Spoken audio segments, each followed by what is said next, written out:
Hello, it's Lou Collins. Today I've got a sketch for you. So these are available to download or just to view on Craft World, and these are going to help you rebuild your mojo. So if you're really lacking in inspiration for your cards or your scrapbook pages lately and you just need something to kickstart your ideas again, these are going to be absolutely perfect. I tend to start with one of these sketches and then I go off on my own little tangent and end up with something completely different, but the idea is it's got me started. So what I often do as well is I kind of adjust the card size or the card shape as well. You don't have to stick with, so this one looks like it would be something like a 5x7 and it would be horizontal. It doesn't have to be. I'm going to start with a card base that's actually square. Now this is a card base I had prepared in my scraps box for a long time, so I'm going to bring this in. It's just sat there. I've already stitched around the edge. It's a watercolour base, so it's got the torn edges, and I just thought, well, I don't know what I'm going to do with it, so this is going to be my card base. So this is going to represent that outer line, so the card base there. Then I carried on through my scraps box. I thought, you know what, let's just see how much of this we can use as scraps. So the panel across the centre there, now this goes end to end in this sketch, but this piece I found, I thought, you know what, that's really nice. Does need trimming a little bit. It's not quite straight at the moment, but I'll trim that down. And this has been embossed on a brown cardstock, or like a kraft cardstock, using the Textures Nordic Christmas embossing folder. So this is the Nordic panel embossing folder with a really fun pattern in it. So I've embossed that with kraft cardstock previously and just brushed some white ink over there. So that's going to fit just perfectly because I want that stitching to still be showing at the edges, so it does just fit right. Like I said, just need to trim that down a little bit more so it's a bit straighter. Then I found these scraps. So these are from a Paper Discovery paper pad. This one, Rustic Christmas. Now this came out last Christmas. I've got an ink splodge on mine, but let's just cover that over my thumb. There you go. Rustic Christmas paper pad. These are beautiful teals and reds. Now because I've got cream and I've got brown here, it doesn't matter. I can throw any colour at this because these are neutrals. So this has determined the colour scheme for my card. The creams, sorry, the greens or the teals and the reds, and that's what I've got here. Now these are all going to be my banners, and I will cut them into banner shapes in just a little while. So I then took some more cardstock, again in these teals and reds, scraps of paper that I'm going to use as my sentiments, and these are going to be sentiments from the Textures, again Nordic Christmas. These are the sentiments and tags set. So these are dies that are really quite large. As you can see, I've got the word Christmas there, that's huge, and then I've got the word here wishes, that's a bit like a sort of a Dymo label type, and that's going to be cut from the red. So I'm going to run those through my die cutting machine in just a moment. So the first thing I need to do is trim this so that it's straight and die cut these.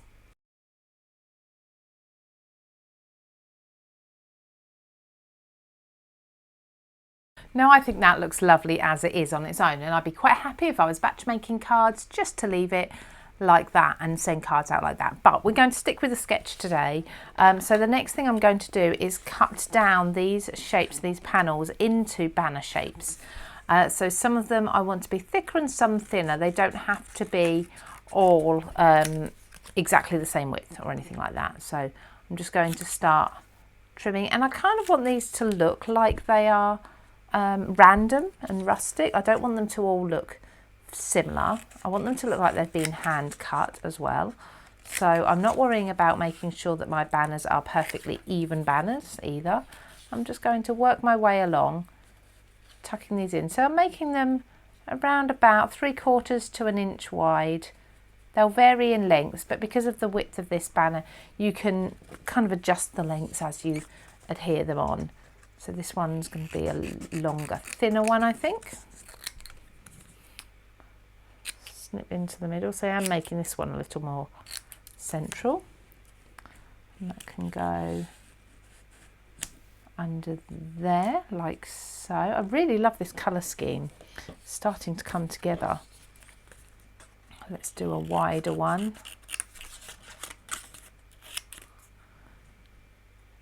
There we go. Okay, and that's going to sit under there. Now I'm going to continue doing this until I've worked my way all along here. So probably another say another 3. Let's see how 3 more will fit, and then we'll get to adhering those all on.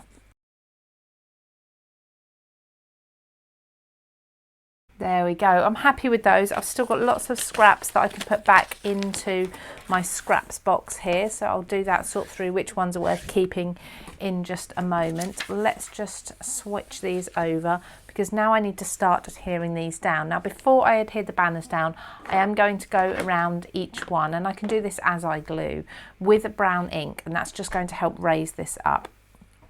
So I'll move that up to there. And I think I'm just going to work on one at a time. There's no rhyme or reason in the way these sit really, so I'm going to start from ones that I look like I've tucked underneath, and just ink around the edge the tiniest bit of brown ink, and I'm just going to glue the tops of these. I'm not going to worry about gluing all over, because I kind of want these bits to lift up at the bottom here just a tad, just to give it a little more movement, a bit of dimension. And this browning around the edge also helps. Let's just see, that goes up there. I'm going to keep bringing this back down around about central and make sure I'm happy with the position. But the browning around the ink also helps with the rustic look, the aged and vintage look, and it helps it tie in with that strip, that brown kraft strip across the centre there as well, so it all works nicely together. So let's bring this one down lower. Then I've got this quite a large one. Oops, that didn't quite glue, did it? There we go. And I'm just inking around the bottoms really. I don't need to do around the top, because of course the top's going to be all covered over with that strip. This one's going to be up there, I think. Just bring this in again, central, make sure you're happy with how it's all going. Darker colours like this, you'll only just see the brown, but it's still worth keeping it all looking the same by doing it anyway.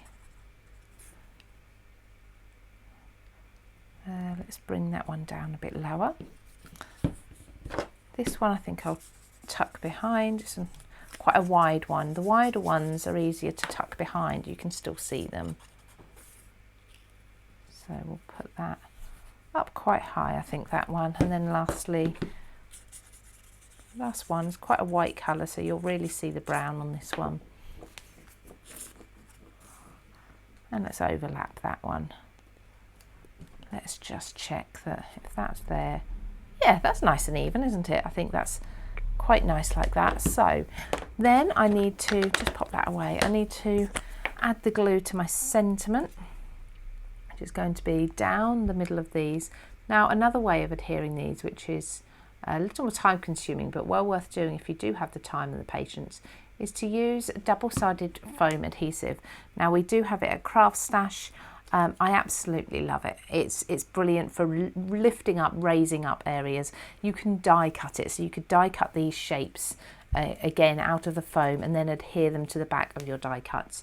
They come in white and black, so worth looking out for that. That's the Creative brand, available on Craft Stash, and that's the foam sheet, adhesive foam sheet. So try those when you're sticking down sentiments another time. So just putting that word Christmas on the slant ever so slightly. It just said one sentiment, so it can be a sentiment like this, which is two different fonts, or it could just be one. It could be an entire phrase, a stamped phrase, if you wanted it to be. This is the beauty of course, sketches. You can do whatever you like with them. So I'm going to just add foam tape behind this layer through the middle. This is also going to help ensure that all of those banners, those flags, are really well stuck down as well. So peel these away and make sure that's roughly where I'd like that to be in the centre. There we go. So there's my card, my Christmas card. Doesn't have to be Christmas. You can use this sketch for absolutely any time of year.